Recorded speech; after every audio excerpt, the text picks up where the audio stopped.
Hey everyone, so I just want to start off by saying thank you for getting your eyebrows done by me.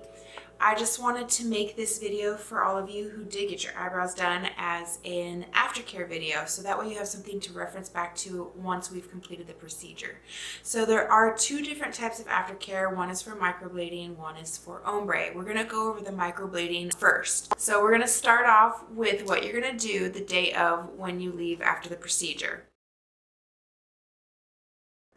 I want you to do the paper towel method that we discussed during the procedure, and you're going to do a dry paper towel method every hour and then the wet paper towel method every other hour. So first hour dry, second hour wet, and then you're going to repeat that cycle until bed. That's going to be day one when you leave. The next day, you're going to wake up, you're going to splash with cold water, then you're going to dry with the paper towel again, and then you're going to start your coconut oil for the day. That's going to be day two. Day three, you're going to wake up, you're going to splash with cold water again. However, this time you're going to start washing your brows with antibacterial dial soap. So what you're going to do is you're going to take a little bit, put it in your fingers, you're going to emulsify it like this, make it all bubbly, and you're going to gently glide it onto your eyebrows. And then you'll splash away the soap with cold water, dry with the paper towel method, and then start your coconut oil for the day. What you do on day three is what you're going to do until the scabs are gone completely.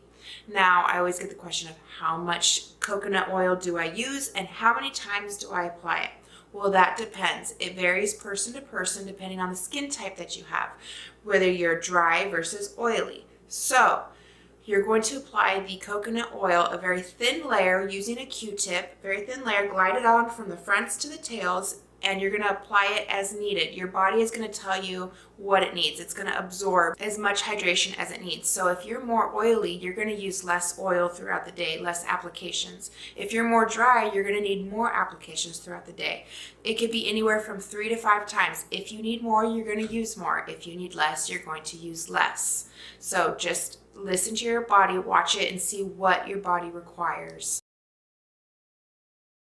If you have gotten ombre brows, this is a little bit different as the aftercare from microblading. With ombre, what you're gonna do is use the paper towel method every hour after we finish, repeated with a wet paper towel. So first hour dry paper towel, second hour wet paper towel, and then repeat that cycle until bed. Then you're gonna wake up in the morning and you're gonna apply a thin layer of A&D ointment, which I will provide for you. A&D ointment, just a very thin layer with a Q-tip, glide on from the front to the tail, and you're going to apply that 2 times a day. Once in the morning, once at night, and you're going to repeat that until the scabs are gone. And that's it. It's very simple. As far as everything else, it's the same. One thing that is a possibility is that you could look like your brows are melting. And that's because of the plasma that's being secreted out, the oil, the blood, the lymph fluid, and everything, along with the ointment that you're putting on your brows. And it could just become overwhelming and heavy and just start to melt. If this happens, just take a paper towel. Well, first, before you take the paper towel, just give it a quick splash of cold water, then take the paper towel, press, massage, and peel it off, and just kind of blot that off. But don't rub, scrub, or pat them. Just press, massage, and peel it off. So that is what you're going to do on how you're going to take care of it. Now we're going to go over the things that you can't do or shouldn't do and the things that you can do. First thing we'll talk about is water. Other than what you're doing in the mornings with splashing with cold water and washing with the antibacterial dial soap, there is no other water allowed on your brows, and that includes showers mainly. So no showers, no swimming, no oceans, any body of water, basically. Unless it's the water they told you to do in the beginning, in the mornings, don't put water on your brows. So you're probably wondering, oh my gosh, what do I do for the showers? So what you can do is you can When you wash your hair, you can lean back, let the water roll off this way. Just try not to let any water dribble down this way. If a little bit does come down, it's not the end of the world. Just have a clean towel nearby so you can blot it dry, okay? And one of the big things is don't let the shower head spray splash onto your body, up onto your face. So you need to be aware of where the water is splashing off of your body and onto your face. So don't allow that to happen. So if you want to wash your face, you can wash your face from here down like normal. Up here, it needs to be a makeup wipe or a baby wipe. Nothing that's wet enough to where if you push on it, it drips liquid that's too wet, okay? So you have a couple of options. You can wash your face in the morning when you're doing your brows at the same time. So it's just one splash of the water. You don't have to worry about water getting on your brows when you're trying to wash your face. And a good time to wash your face would be right before going into the shower. That way, you know, you don't have to worry about washing your face while you're in the shower and potentially getting your brows wet. Steam. Do not let steam build up in your shower, because if steam builds up in your shower, then you will get soggy brows. And yes, soggy brows is a thing, and you do not want to get soggy brows.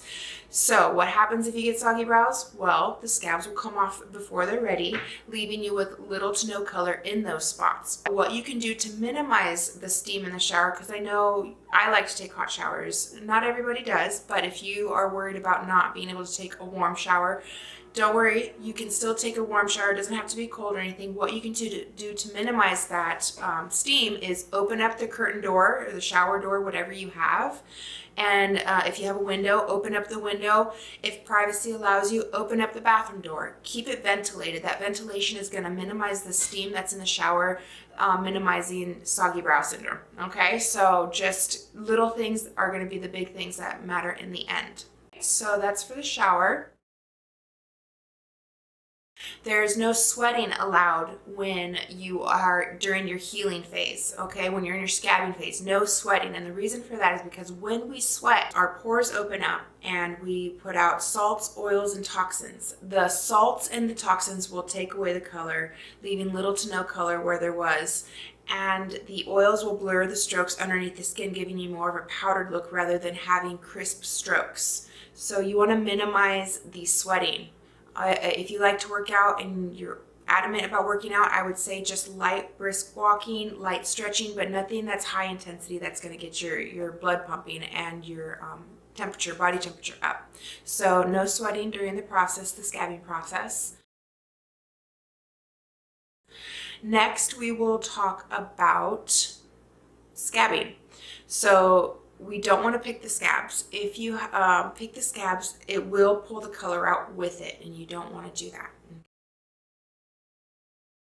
So we're going to talk about the emotional roller coaster that comes along with the healing process. So the day of, you're going to be like, oh my gosh, I have brows, or oh my gosh, I have brows. You have to get used to them. It's a wow factor, something that you're not used to seeing yourself with. So that's the first step in the emotional roller coaster. Next is on day three. Day three, the scabs on your brows are going to be really, really dark, and your brows are going to be much darker than they were when you got them done the day of.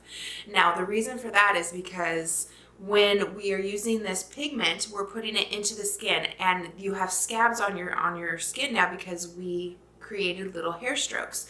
Now, if you had a regular scab, like say you were to scratch yourself and you have a scab, then that scab is dark. But now we're putting a dark brown into the picture, which is going to intensify the darkness of the scab. So on day three, they're going to be really, really dark. So you're going to be like, oh my gosh, don't worry, they're not going to stay that dark. Okay, they are going to lighten. They're going to lighten anywhere from 30 to 60% from where they were the day that we finished your brows. Okay, so from day three, they're going to lighten even more than that. So don't be scared. Don't be alarmed. They are going to lighten. Okay, and then the next step is the scabs are going to start falling off in pieces. It's very important not to pick those scabs. All right.